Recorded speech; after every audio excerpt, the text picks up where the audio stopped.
Hey, what's going on? You know who it is. You know what it is. I've learned as far as me doing my own personal media and how I cover stories and how I do my form of media. I've noticed that there is a certain formula in mainstream media that they want to put out. And of course, we all know what the main ingredient is. And the main ingredient is, in the words of not the late great,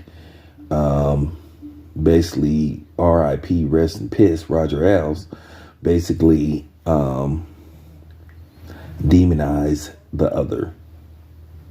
And we knew what he meant and who he was referring to.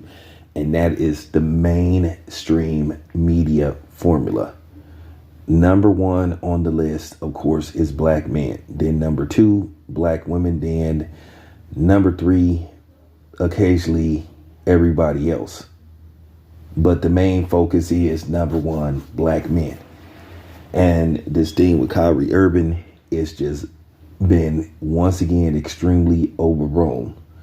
This is basically the same situation what they did with Will Smith, where they took something, they enhanced it, and they have made this the biggest story basically in media. And it just goes to show you what the overall goal is. They don't want us to have a voice, and particularly black men. They do not want us to show any kind of leadership or be looked upon as a leader. You know, Joe Brown hinted this in basically a segment he did on another media outlet. But at the end of the day, the way they have left Kyrie Irving just being the sole source and holding the bag and just putting accountability only on him just goes to show you what's going on. Now, Jay Williams said a very interesting point, that basically they tried to silence him. They was trying to talk over him, Molly Quirm, or should I say Worm, because that's what she pretty much is. See, when you start putting out the facts and when you start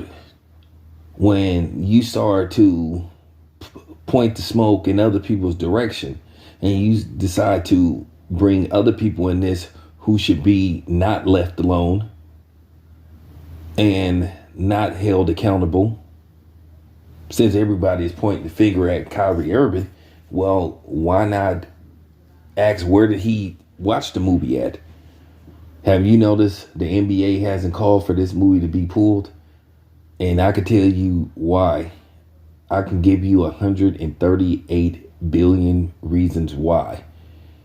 It's funny, everybody is complaining about this movie and all this kind of stuff, but Amazon is where you could watch this movie. How come they haven't been calls from the media to tell Amazon to remove this movie that anybody could watch?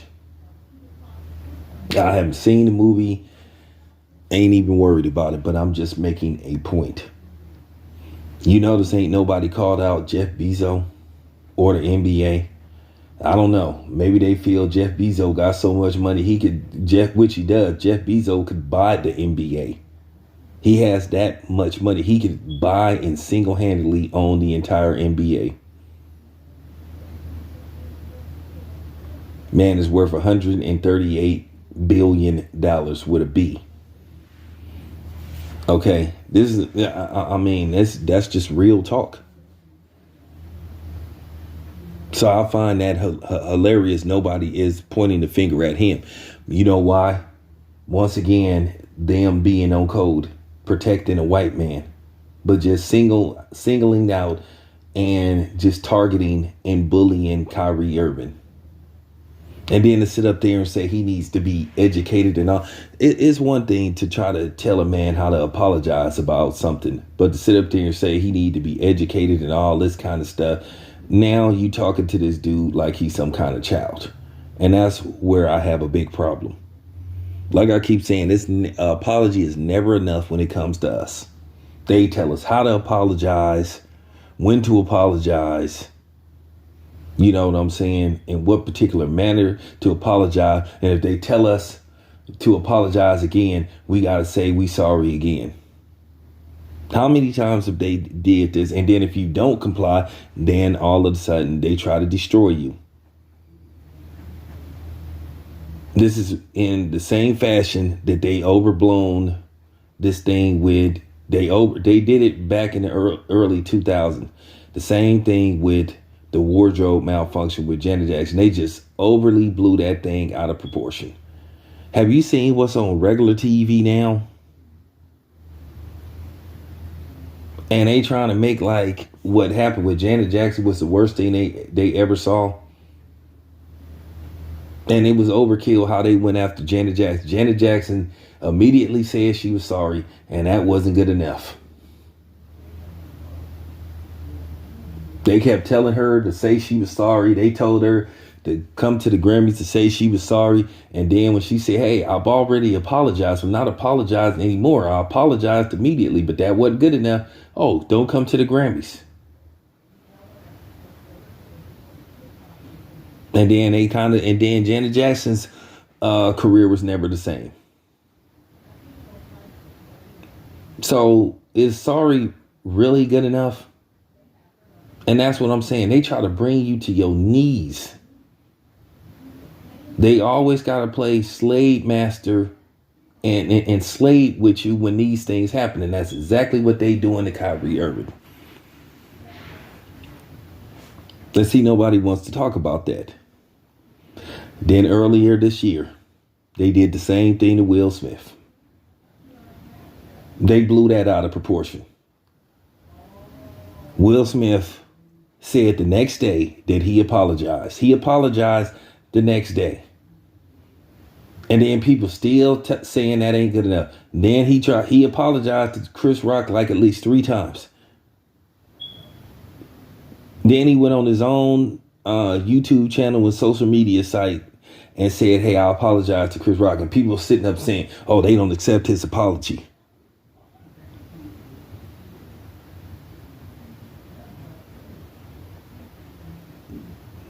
And that's the problem with people in the mayonnaise nation and from that community. They have a God complex. They want you to bow down. But like I said, when we're the victims, then all of a sudden, there's no hesitation to force apology to us. Some people just say, well, I didn't mean nothing by it. And then when we ask for apology, they have the audacity to make us feel bad and guilty about asking for a fucking apology. You want an apology? No, you guys are just too sensitive. You guys are just too emotional. Interesting. But yes, nobody is talking about Jeff Bezos. Why ain't they coming after him? Why aren't they coming after Amazon? After all, Amazon is basically, Amazon is basically the place where you can watch this documentary. I'm just keeping it 100. Why ain't people calling out Amazon? Why ain't people calling out Jeff Bezos? But when Jay Williams tried to bring that up, they tried to silence him because he was messing up their narrative. He was messing up their narrative to just strictly put this on him, like he was the one that made the film. Never mind the people who provided an outlet for you to watch this program. Never mind the people that possibly made this film. No, just put this all on Kyrie Irving. Put this all on Kyrie Irving. Don't hold nobody accountable. But people love to use that word accountability. Like I said, the apology is never enough. So once again, when are they going to go to the zoo and address and display the real elephant in the room, which is Jeff Bezos and Amazon? who's featuring this film that's supposed to got so many people upset. Nobody ever wants to answer those questions. And then when somebody like me brings this up, then, oh, here you guys go again. Here you guys go again, making this about, of course this is about race. You gotta be kidding me. You don't think it is? You know what? If Kyrie Irving issued a statement saying that he wished, ill will upon somebody, that's a different story. And saying that people should be deleted and erased, then we probably have a problem. But once again, it comes down to the context.